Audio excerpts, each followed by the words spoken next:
The breaking news that's coming out of Israel, and at least 40 people have been injured, 10 of them critically, after a truck crashed into a bus station that's in Glilot, north of Tel Aviv. Now, there are reports that several people are trapped under the bus. Israeli media says the driver was shot.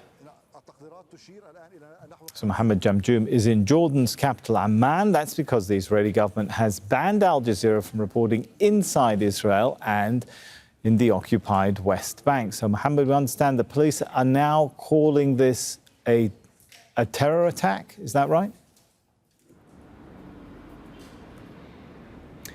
That's what we've seen from the Israeli emergency services. They have stated that the Israeli police consider this to be a terror attack.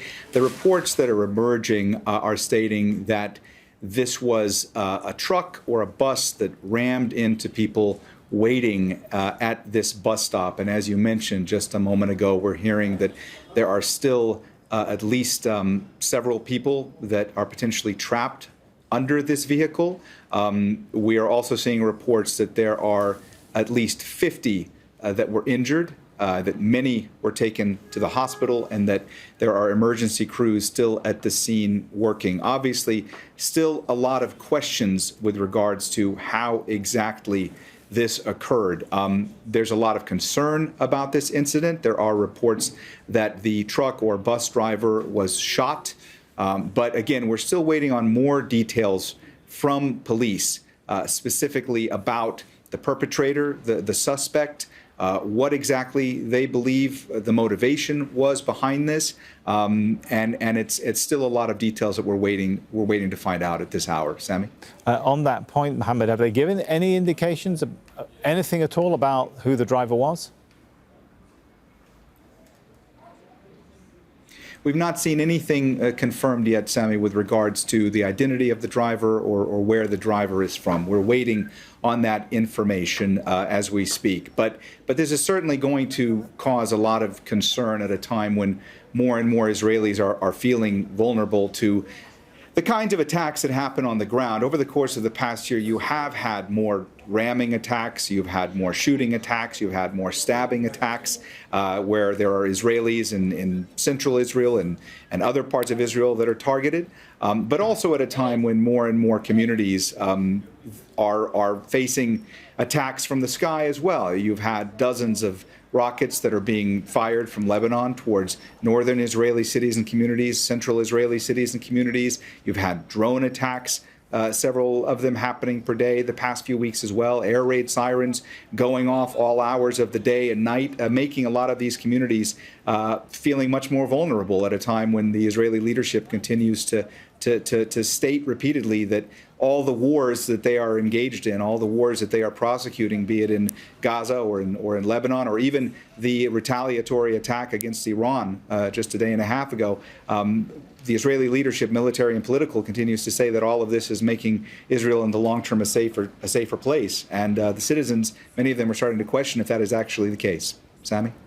All right, and that's Mohammed Jamjoom reporting to us live from Amman in Jordan, because Israel has banned Al Jazeera from reporting inside Israel and from the occupied West Bank.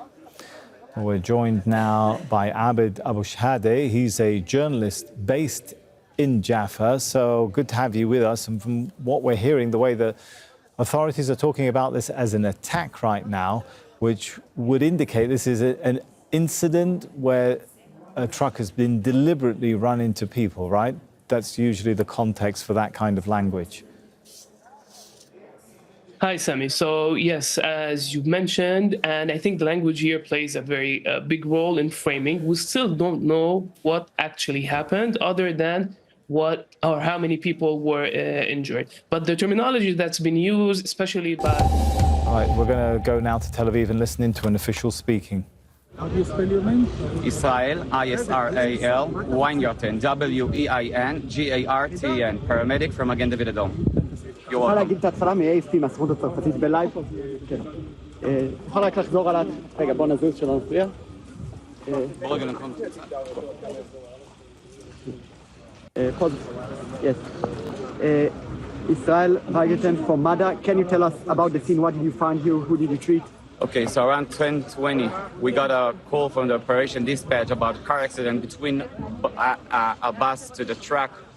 Our crews arrived to the scene. We started to treat, and a lot of people, old people, this was inside of the bus and outside of the bus. They were suffering for a severe injury, and we took the patient to the hospital. How many injuries in total? What was the condition when you arrived to the scene? A few patients was suffering for severe injuries. The others was in a good condition, not in a bad condition. Can you confirm this is an attack or it's still being investigated? It's still in state. The police checking the police checking it right now. We not know, and we cannot allow to say anything about it.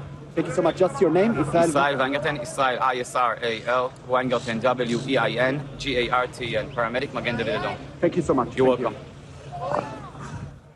All right, so just to bring you into context of what that was a paramedic on the scene, a scene of this incident at a bus stop north of Tel Aviv, where the paramedic was explaining what he understood at that point, which is that he was dispatched to the scene, found an incident in which people were injured inside and outside a bus, he said. There were severe injuries.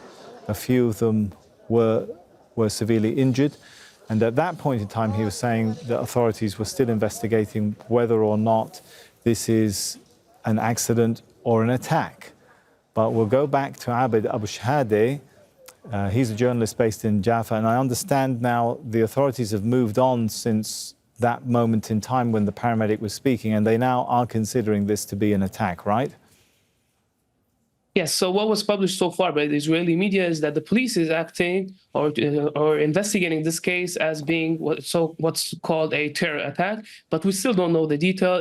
Could be an accident, and it's not clear, but we do know that what was confirmed so far is that the driver was neutralized. Now, in the Israeli terminology, neutralized could mean two things. He either shot and injured or shot and dead. We still don't know. It's still being investigated, but it's without a doubt a big-scale incident. But we must remember it could have been also an accident and not necessarily intentional attack. Maybe you could clarify for us, because the reports initially talked about a truck crashing.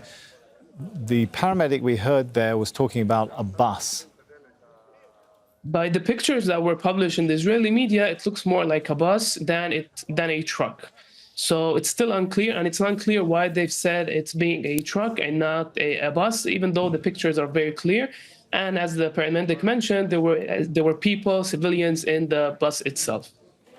Do we know anything about the bus itself? What kind of bus it was? Was this a regular transport or more of a tourist bus operator? We know anything at all about who generally would drive a bus that we can look at in the picture? You're right, it does look like a bus that's carrying passengers rather than a truck. Is there any clues that we can draw from that at this point without, of course, speculating, something we definitely don't want to do? Yeah, so the picture shows an Eged bus. Eged is one of the public transportation company and one of the big transportation companies that operates here, and it's usually used by citizens and not by tourists. It has also local transportation and a national transportation. Again, I don't know the reasons why they preferred using a truck. It could be just a innocent mistake. It's unclear. Abed, I'm actually getting word now that the incident involves both a truck and the bus. This is the latest word I'm getting, that a truck, we think, drove into an Eged bus at the bus stop. As you said, Eged is well known as the local transport buses. So does that tell us anything more? Sami, this is exactly why we should also frame it and frame the incident that it could be just an innocent mistake and not an intentional attack. Usually when accidents happen between a truck and a bus, you might see many people injured. and it's not necessarily an attack. But what's interesting is how the drivers were treated. We still don't know, and this could be in case it was just an innocent mistake and the driver was neutralized. This could lead to one big questioning of why he was treated this way or not. And it also depends on the profile and the person itself, whether being an Arab or an Israeli Jew. And just to clarify that, of course, we have seen, you're absolutely right, we do need to be cautious at this point. While there have been a number of incidents, May the 30th, 2 soldiers, according to Israeli authorities, killed in a ramming attack. April 22nd, another incident. But there've also been reports of an incident like that on April the 7th, reported that an Israeli soccer coach plowed into protesters in Tel Aviv, and at least his side of the story was his car had malfunctioned rather than it being a case of anything related to the Israeli-Palestinian dispute. So you're right, we do need to keep an open mind at this point to see what transpires. But let's talk about the perhaps general background to this. An incident like this will no doubt add to people's feeling of fear and insecurity, right? Oh, Sami, without a doubt, the general notion here, especially between the Israeli Jews, is based on a lot of uncertainties. The news that are coming both from Gaza and from the northern Lebanon, that Israel has not been able to achieve its military goal, and they're seeing many caskets coming back from Lebanon and in Gaza, and it's more than a year. Add to it the financial and economic situation, and now it's both. The general sense is that they don't feel secure in the north, they don't feel secure in the south, and now also in the center of Israel. The general notion and the general feeling here is basically the sense of insecurity. And as long as the war continues, I predict, obviously, that it might lead to more social distress concerning the political situation that Israel is in since the beginning of the war on Gaza. All right, thank you so much for coming and cautiously sharing your perspective on what's transpired so far. Appreciate your time. Abou Shhade there. Thank you, Sami. Make sure to subscribe to our channel to get the latest news from Al Jazeera.